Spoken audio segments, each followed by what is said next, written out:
أعوذ بالله من الشيطان الرجيم بسم الله الرحمن الرحيم وبه نستعين وهو خير ناصر ومعين فہم قرآن بزبان قرآن کے عنوان سے جاری ہماری ان کلاسز میں ایک لفظ دیگر جس کی وضاحت آج ہم اپنی اس کلاس میں پیش کریں گے۔ مفہوم قرآن وہ ہے لفظ ذکر، ذکر خدا، تذکر یا اس قسم کے ایسے متعلق الفاظ جو قرآن کریم نے استعمال کیے ہیں اور احادیث معصومین علیہ السلام میں بیان ہوئے ہیں۔ آئیے ذرا اس مطلب کو سمجھنے کی کوشش کریں کہ ذکر کا معنی کیا ہے۔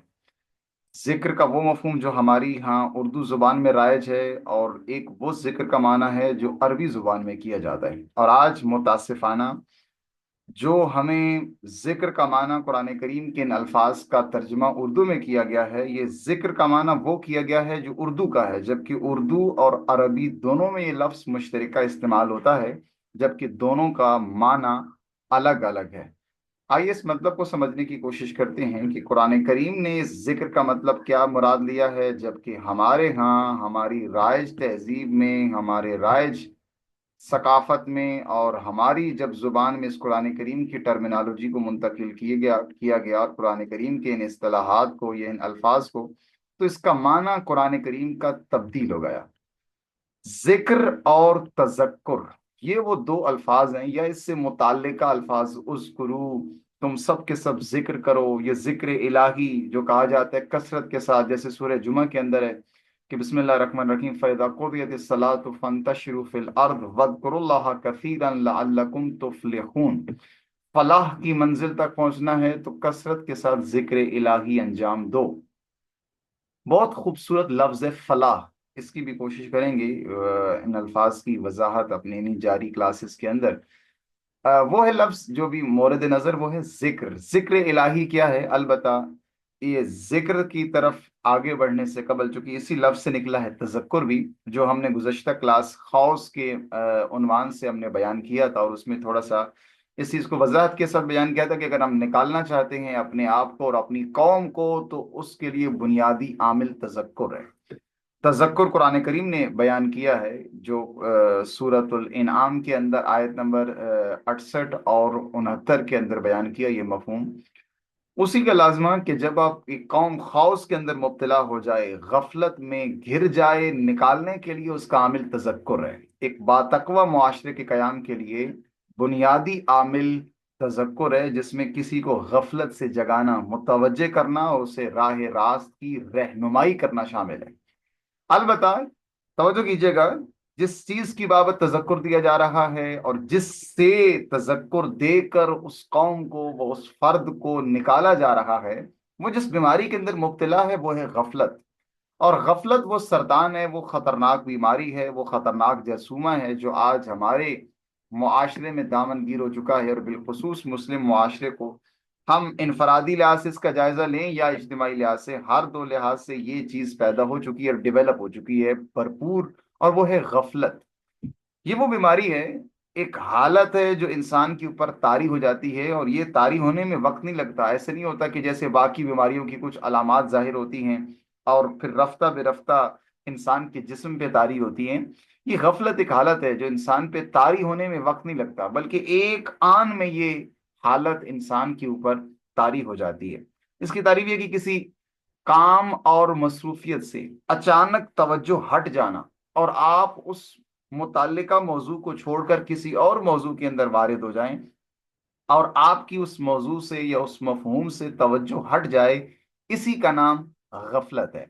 اور آج ہم بالعموم اسی غفلت کی بیماری میں مبتلا ہیں۔ جیسے آپ کلاس لے رہے تھے، کلاس کے دوران کوئی شخص باہر سے داخل ہوا یا کوئی ایسا منبع بنا اور آپ کی توجہ استاد کی گفتگو سے ہٹ گئی، اسے غافل انسان کہتے ہیں، اور یہ حالت غفلت کہلاتی ہے۔ یا آپ کتاب پڑھ رہے تھے، اچانک پڑھتے پڑھتے کوئی ذہن میں دیگر خیال آ گیا، یا کوئی آواز آ گئی، یا کوئی اس سے متعلقہ کوئی ایسا کام انجام پا گیا جس کے نتیجے میں آپ کا ذہن، وہ فوکس ختم ہو جاتا ہے، اور آپ وہ مطلب جس بابت مطالعہ کر رہے تھے یا جو کام کر رہے تھے، آپ کی توجہ ہٹ جاتی ہے۔ یا نماز ہے، نماز پڑھ رہے تھے، نماز پڑھتے پڑھتے اچانک میرا خیال مجھے کہیں اور لے گیا، اچانک کسی کی آواز آئی اور میرا دماغ اس جانب چلا گیا، تو نماز کے اصل مفہوم سے و مبدا سے توجہ ہٹ جانا یہ غفلت کہلاتا ہے۔ یہ طاری حالت انسان پر کسی بھی وقت ہو سکتی ہے، کوئی بھی کام آپ انجام دے رکھے ہیں، اس کام میں آپ مصروف تھے اور اچانک وہ کیفیت طاری ہو گئی، اس سے نکلنا اس کیفیت میں مبتلا غفلت ہے، اور غفلت سے نکالنے کے لیے جو بنیادی عامل قرآن کریم نے ذکر کیا ہے وہ تذکر ہے، جس سے آپ کسی کو غفلت سے نکال سکتے ہیں، جھنجھوڑ سکتے ہیں، جگا سکتے ہیں کہ آپ اس غفلت سے نکلو اور اپنے ان واجبات کو انجام دو جو آپ کی زندگی کا بنیادی لازمہ ہے۔ اور توجہ کیجیے گا، یہ غفلت ایک شیطانی حربہ ہے۔ اب جب عموماً زبان یہ لفظ استعمال کرتے ہیں کہ شیطان نے مجھے بہکا دیا، میں یہ کام کرنا چاہ رہا تھا لیکن شیطان نے مجھے ورغلا دیا اور میں یہ کام نہیں کر سکا، کبھی ہم نے سوچا اس کی بیک تھیمنگ کیا ہے کہ شیطان نے ورغلا دیا؟ کیا کوئی شیطان نے مجھے پکڑ کے میرا جھنجھوڑا کندھا ہلایا، کہا "او بھائی کیا کر رہے ہو، جو میں کہنا چاہ رہا ہوں اس پہ عمل کرو"؟ شیطان کیسے وارد ہوتا ہے؟ شیطان ایسے وارد نہیں ہوتا۔ دراصل کوئی بھی دروازہ جو انسان کو کی جانب کھلتا ہے، ہدایت کا دروازہ ہو یا گمراہی کا دروازہ ہو، یہ بڑا اہم نقطہ ہے جس سے باقی بہت سارے سوالات حل ہو سکتے ہیں، کہ کوئی بھی دروازہ ہو، ہدایت کا دروازہ ہو وہ دروازہ بھی انسان کے اندر کھلتا ہے، اور گمراہی کا دروازہ ہو وہ بھی انسان کے اندر کھلتا ہے۔ شیطان بھی انسان کے ایک قدم کے فاصلے پہ ہے اور پروردگار بھی ایک قدم کے فاصلے پہ ہے۔ اب فرق یہ ہے کہ انسان اپنے اختیار سے کس کو چنتا ہے۔ ہدایت کے دروازے کی طرف لب کے تو وہ انسان کی شاہ رگ سے بھی زیادہ قریب وہ پروردگار بیٹھا ہے، اور ایک شیطان ہے جو ایک آن، ایک منظر، ایک نگاہ غلط انسان کی اس جانب پھیر دے تو فوراً انسان اس شیطان کے نقش قدم پہ چل پڑتا ہے۔ شیطان کوئی اچانک انسان کو کسی کام میں دھکا نہیں دیتا، بہکاتا نہیں ہے، پکڑ کے زبردستی گھسیٹتا نہیں ہے، بلکہ انسان کے اندر جو موجود ہے نفس، یہ البتہ یہ نفس کا معنی ہم کر چکے ہیں، نفس یہی انسان کی وہ اصل حقیقت جس کو پروان چڑھا کر انسان نے اپنے ارادے کو اس کمال تک پہنچانا ہے۔ البتہ نفس دو طرح کا، جو قرآن کریم میں سورہ شمس کے اندر بیان ہوا ہے کہ قد افلح من زکاہا وقد خاب من دساہا، یہی نفس ہے جس کو پاکیزہ بنا لیا تو آپ، جس کو نشو و نما دے لی، جس کی تربیت کر لی تو آپ کامیاب ہو جائیں گے، اور اگر اس نفس کو اپنے حال پہ چھوڑ دیا تو اپنے حال پہ چھوڑنے کا نتیجہ گمراہی ہے، اور گمراہی یعنی شیطان کا راستے پہ آپ کا اتباع و اس کا چلنا ہے۔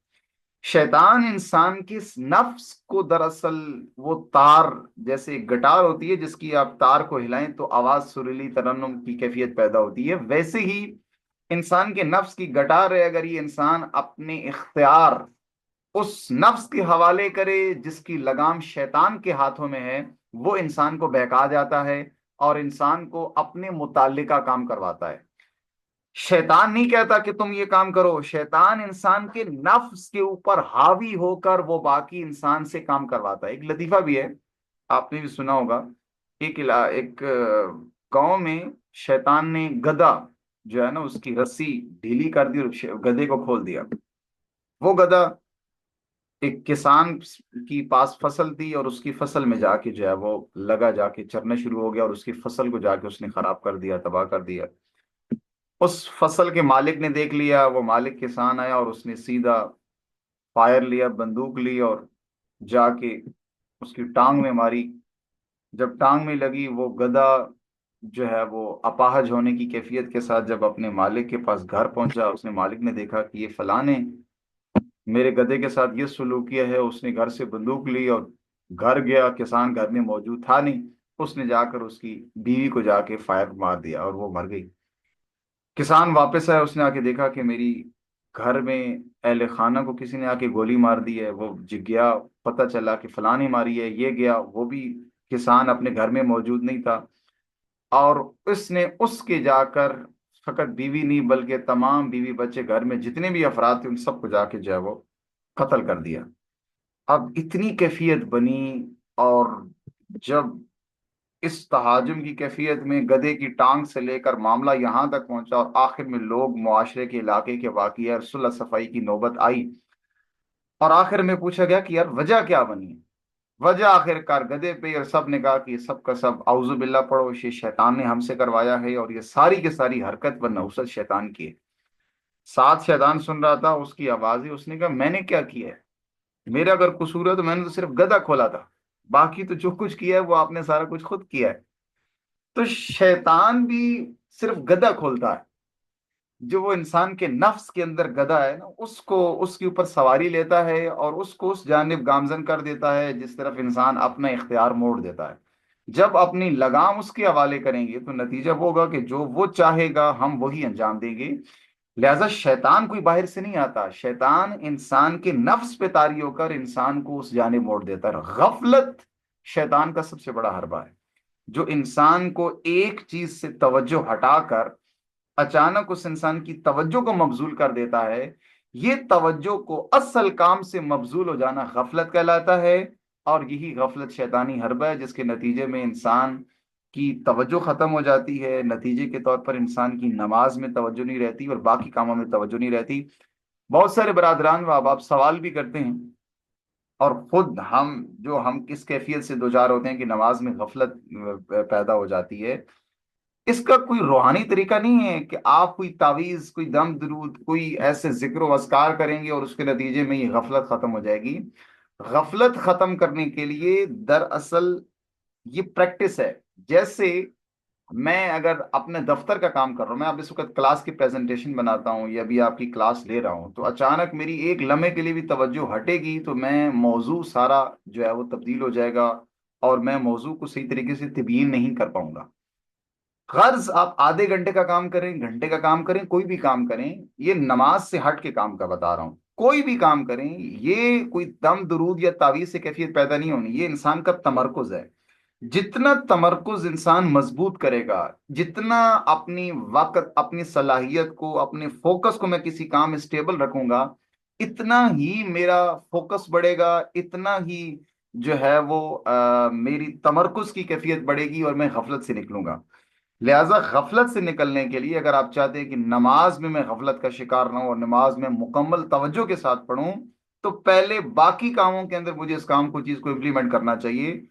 یہ نماز میں صرف میں غفلت کا شکار نہیں ہوتا، میں سارے کاموں میں ایسے ہوتا ہوں۔ فرق یہ ہے کہ مجھے پتہ نماز میں جا کے چلتا ہے کہ اوہ یہ کام تو صرف الہی تھا، میں اس میں درمیان میں میرے گھریلو کام بھی یاد آ گئے، باقی خیالات بھی یاد آ گئے، اور وہ کام جو مجھے یاد پہلے نہیں آتے تھے وہ مجھے نماز میں یاد آ گئے۔ لہٰذا یہ ایک پریکٹس ہے، جتنا اس پریکٹس کو آپ انجام دیں گے اتنا ہی آپ کے اندر یہ چیز ڈیولپ ہوگی، قوی ہوگی، اور آپ کا فوکس کسی چیز میں قوی ہو پائے گا۔ آپ 30 منٹ کا کام کرتے ہیں، ارادہ کریں کہ میں نے 30 منٹ سے پہلے کوئی کام نہیں کرنا، فوکس کریں۔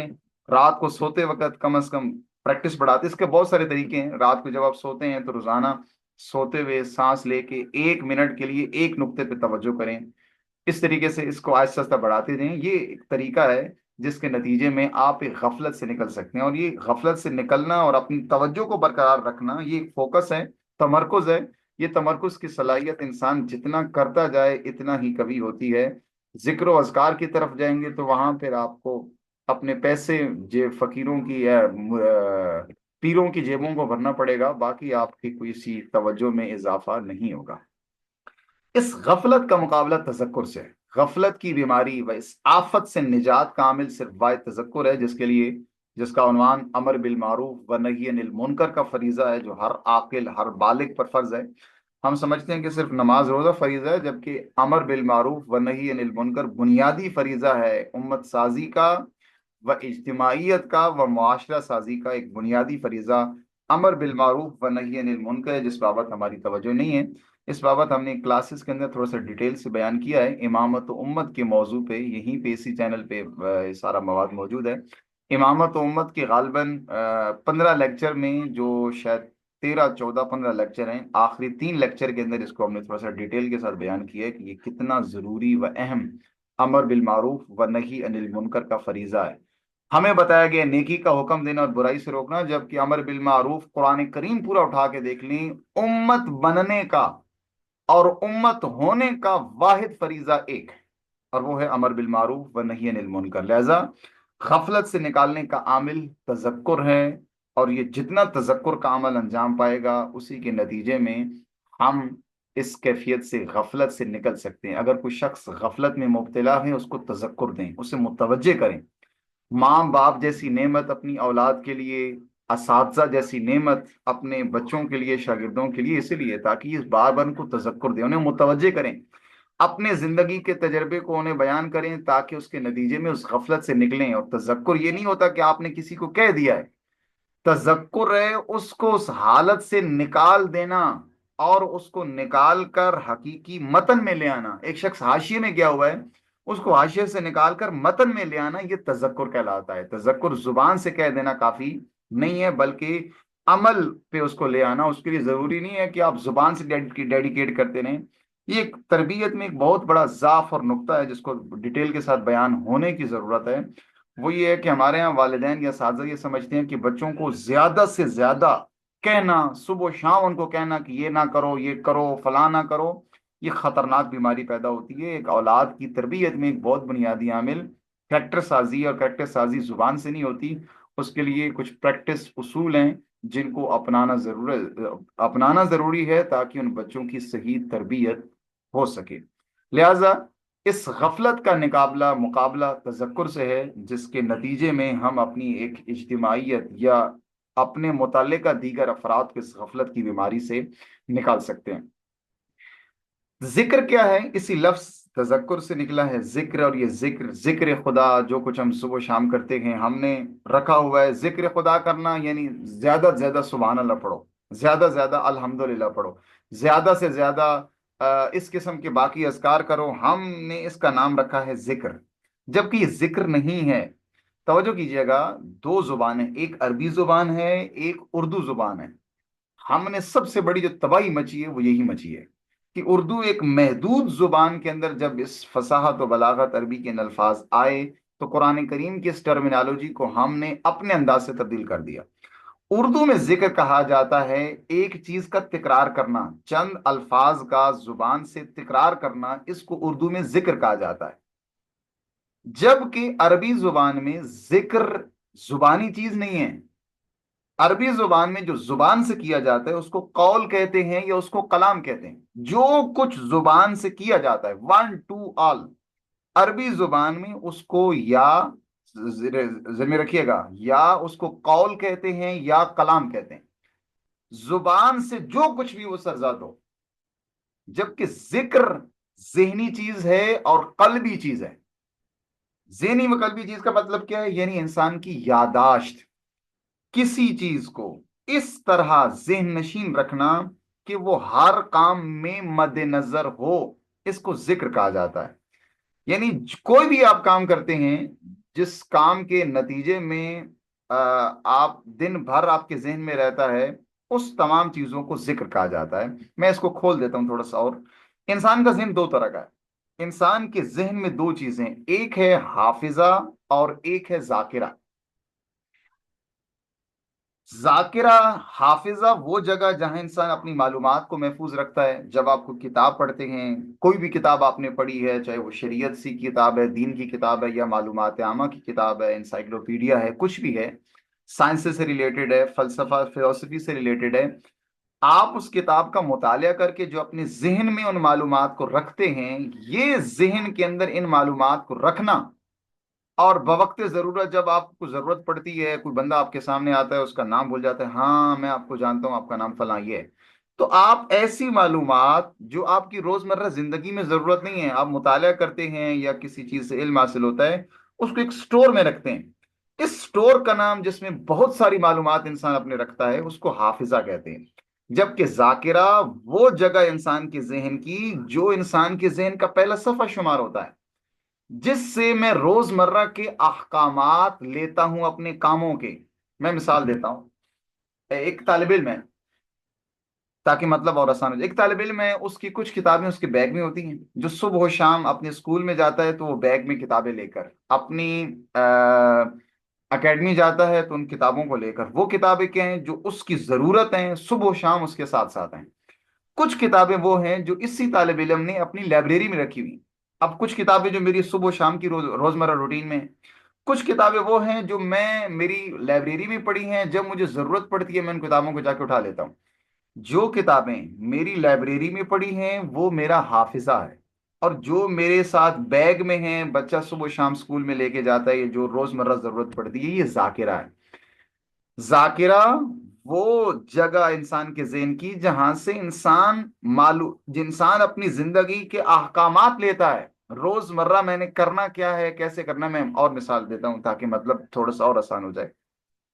آپ جب صبح اٹھتے ہیں، صبح جو ہی آپ کی نگاہ کھلتی ہے، ابھی ماہ رمضان ہے تو، اور جو ہی آپ کی آنکھ کھلتی ہے، صبح آپ اٹھتے ہیں تو اٹھتے ہی، آنکھ کھلتے ہی، ہوش آتے ہی آپ کے مکمل دن بھر کا سکیجول آپ کے ذہن میں آ جاتا ہے کہ میں نے یہ کرنا ہے، میں نے وہ کرنا ہے، میں نے ابھی فوراً صبح واش روم جانا ہے، اس کے بعد میں نے وضو کرنا ہے، وضو کر کے پھر میں نے نماز پڑھنی ہے، نماز شب پڑھنی ہے، اس کے بعد میں نے سحری کرنی ہے، اس کے بعد میں نے نماز پڑھنی ہے، ایک پورا شیڈول، دفتر جانا ہے، کالج جانا ہے، یونیورسٹی جانا ہے، پھر شام کو یہ کرنا ہے، فلاں سے ملنا ہے۔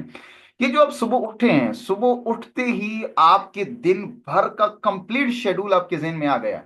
اس کمپلیٹ شیڈول کے ذہن میں آنے کو ذکر کہتے ہیں، یہی ذاکرہ ہے۔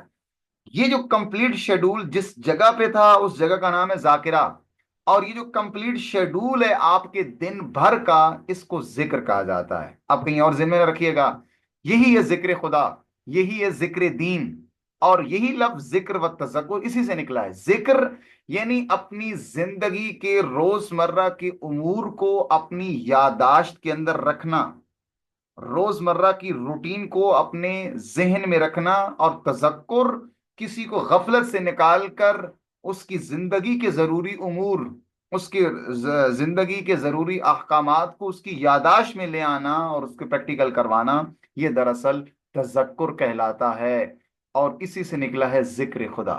تو ذکر خدا کا معنی کیا ہوگا؟ ذکر خدا یعنی ہر وقت اپنی یاداشت میں اس پروردگار کو حاضر رکھنا، اس کے احکامات کو ملحوظ خاطر رکھنا۔ یاد خدا کیا ہوئی؟ جب صبح آپ اٹھتے ہیں، ذکر خدا کیا ہوا؟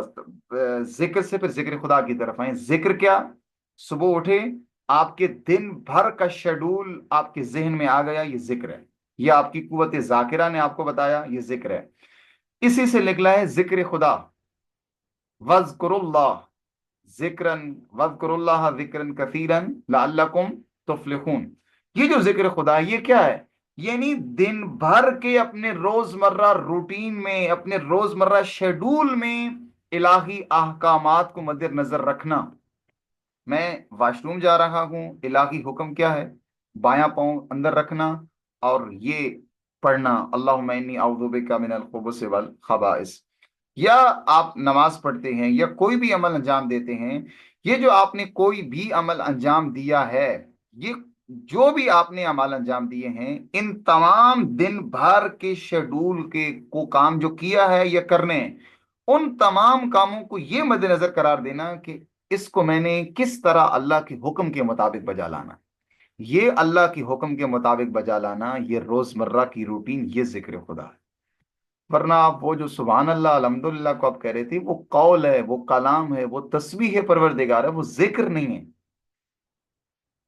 فارسی شعر ہے کہ با حلوہ حلوہ گفتن دہن شیرین نمی شود۔ زبان سے حلوہ حلوہ کہنے سے دہن میٹھا نہیں ہوتا۔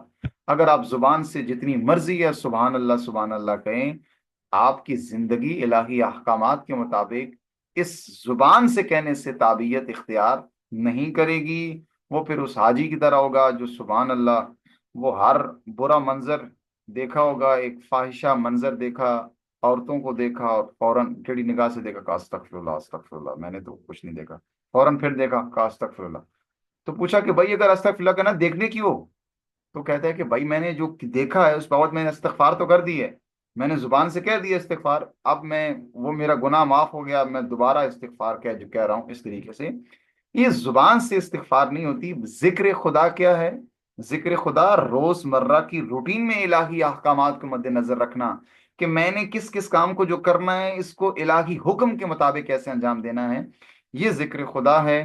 اور خدا نے متعال فرما رہا ہے وَاذْكُرُوا اللَّهَ ذِكْرًا كَثِيرًا لَعَلَّكُمْ تُفْلِحُونَ۔ جب تم اپنی روزمرہ کی یاداشت میں رکھو گے الہی احکامات، اس کا نتیجہ فلاح ہے۔ اور کیا خوبصورت ہے معنی فلاح کا، اسی سے جو مطلب نکلتا ہے۔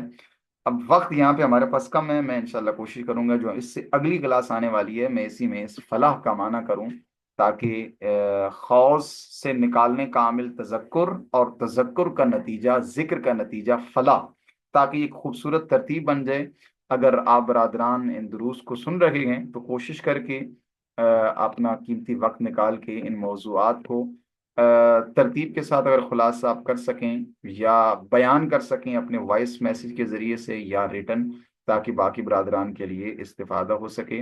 آج کی کلاس میں اتنا ہی انشاءاللہ، یہ گفتگو و یہ موضوع جاری و ساری ہے۔ آج کے لیے اتنا ہی، اللہ حافظ و ناصر۔